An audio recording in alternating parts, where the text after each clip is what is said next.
الحمد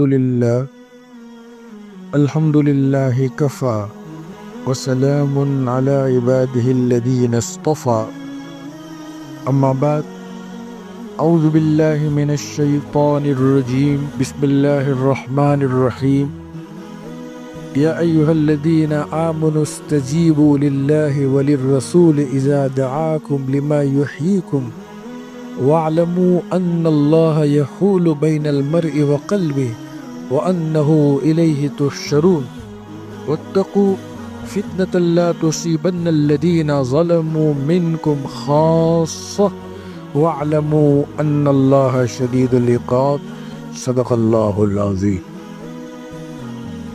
معزز بھائیو عزیزو، ابھی جو آیات تلاوت کی گئی ہے بڑی جامع ہیں۔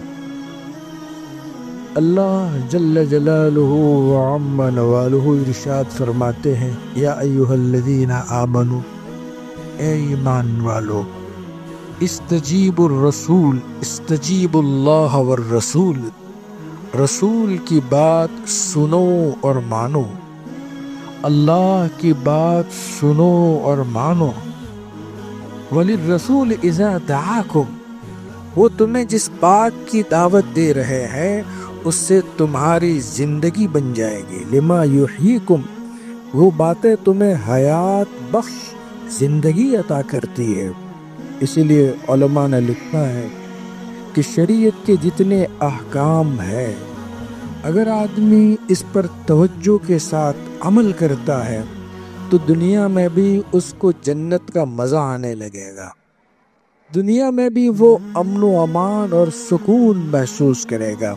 امین اللہ کو دیکھتے ہیں، ان کی زندگی کتنی امن چین سکون کے ساتھ ہوتی ہے۔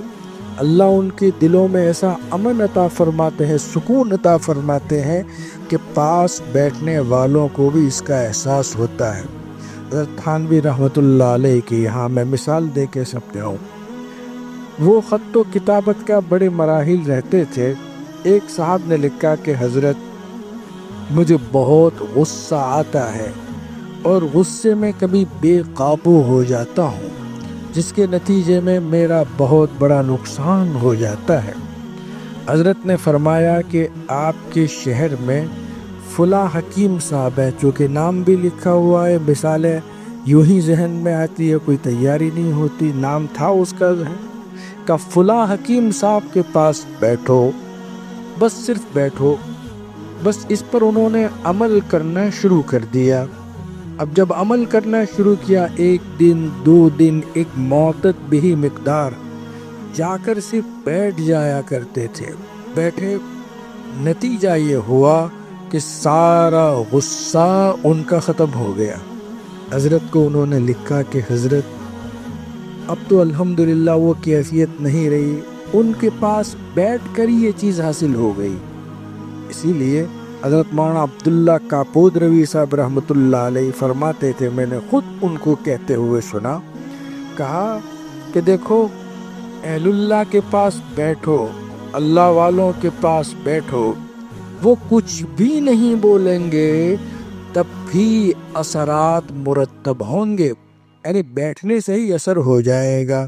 تو آدمی تھوڑی دیر بھی ان کے پاس بیٹھتا ہے تو وہ اثرات قبول کرتا ہے۔ علماء نے لکھا ہے آدمی دو حال سے خالی نہیں، یا تو مؤثر ہوتا ہے یا متاثر ہوتا ہے، یعنی اپنا اثر ڈالتا ہے، اپنا اثر قبول کرتا ہے۔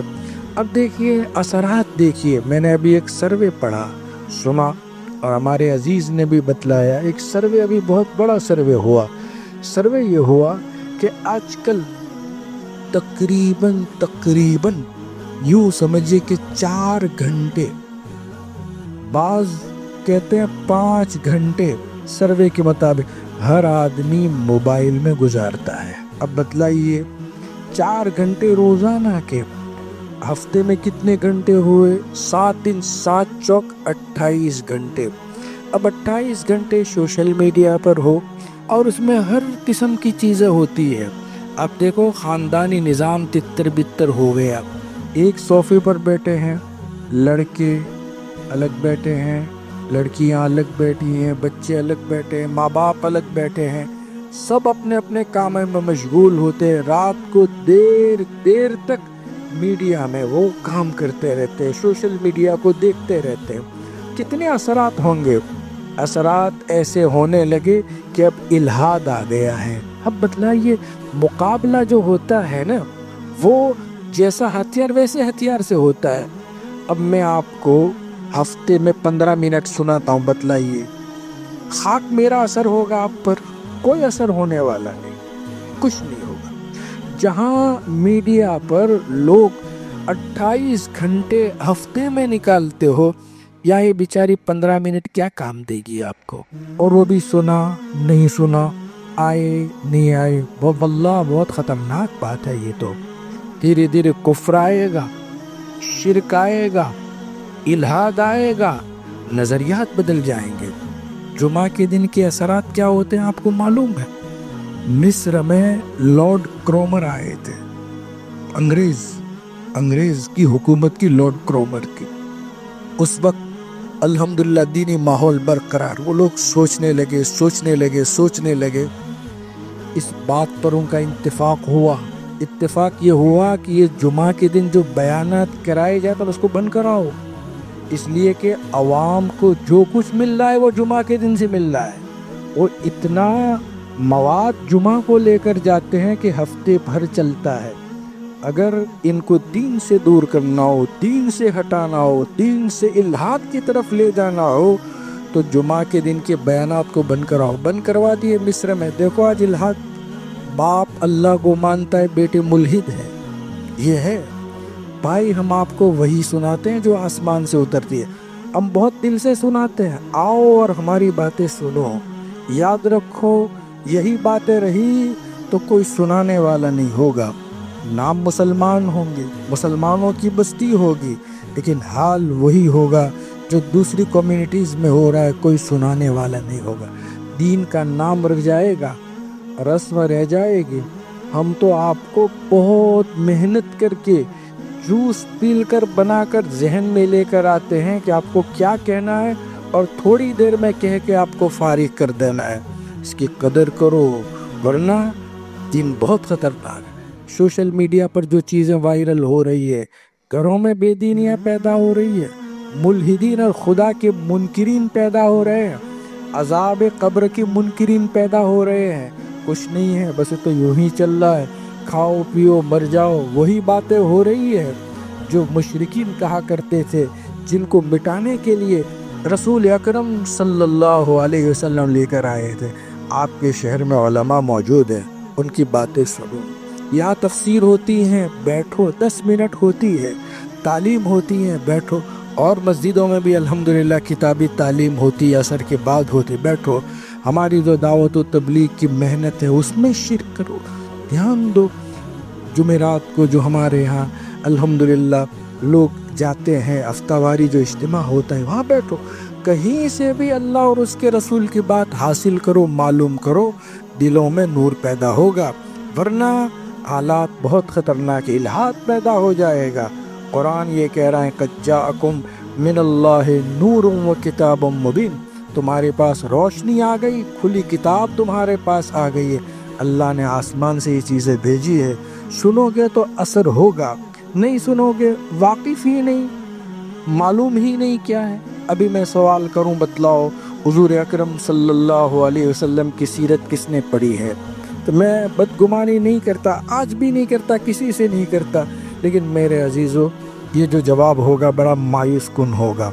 हमें हुजूर के बचपन के बारे में मालूम नहीं होगा, आपकी जवानी के बारे में मालूम नहीं होगा, मक्के की ज़िंदगी के बारे में, मदीने की ज़िंदगी के बारे में, ग़ज़वात के बारे में, फ़तह मक्का के बारे में, खुलफ़ाए राशिदीन की सीरत के बारे में, अहलुल्लाह के अहवाल के बारे में, और अल्लाह ने जो दीन की हिफाजत फरमाई और जो हम तक पहुँचा है, जिसमें मुजद्दिदीन ने, मुहद्दिसीन ने, मुअर्रिखीन ने, उलमाए उम्मत ने जो रोल अदा किया है, वो हमें मालूम नहीं होगा। ये अफसोस के साथ कहना पड़ता है। भाई हम तो आसमानी मीरास के वारिस हैं, अल्लाह ने हमें मबूस फरमाया है।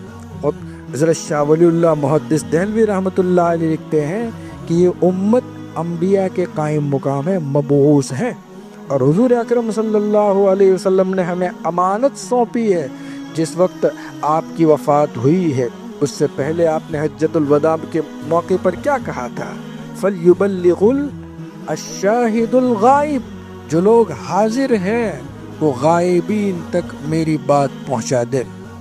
और यूं फरमाया था बल्लिगू अन्नी वलो आया, अरे एक आयत मुझसे सुनो तो एक आयत पहुंचाओ, ये हमारी जिम्मेदारी है।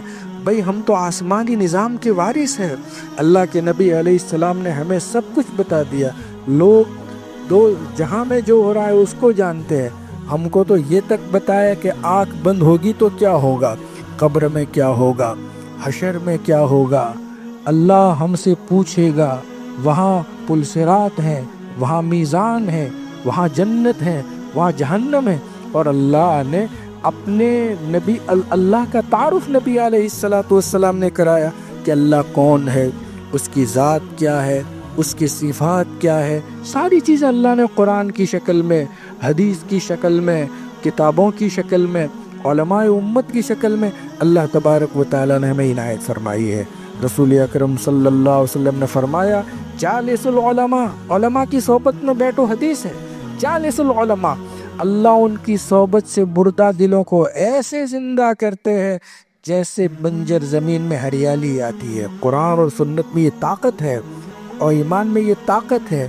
अल्लाह की बात सुनो, रसूलुल्लाह की बात सुनो। हम चंद मिनट आपसे मांगते हैं और कोई चीज़ नहीं मांगते।